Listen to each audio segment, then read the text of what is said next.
দারুণ সুন্দর লাগছে।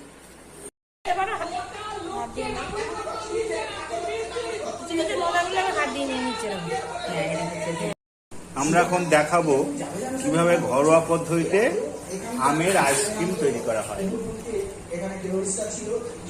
তার পদ্ধতি চলছে, তার জন্য আম ছাড়ানোর কাজ চলছে।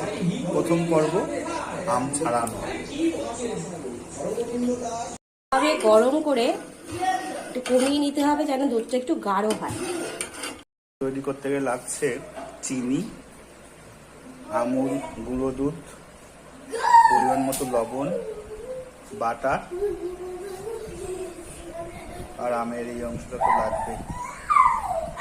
মিক্সিং বোলের মধ্যে আম ছাড়িয়ে যে অংশটা আমরা পেলাম এই অংশটাকে নিলাম, পরিমাণ মতো নিলাম।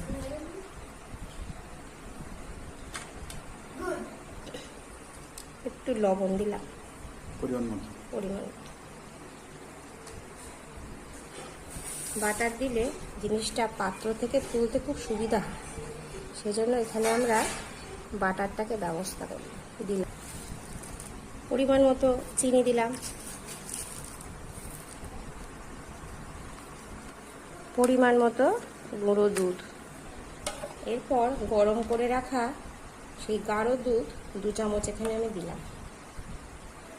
ঢাকনাটা আটকে দিলাম। বসিয়ে ভালো করে জিনিসটাকে পেস্ট করে নেব।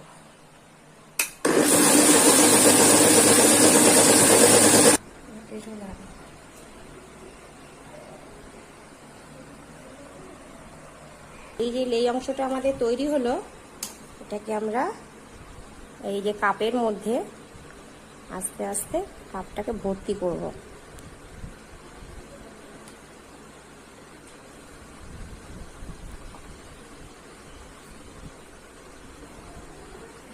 এভাবে আস্তে আস্তে চামচগুলোকে এর উপরে বসিয়ে দিতে হবে।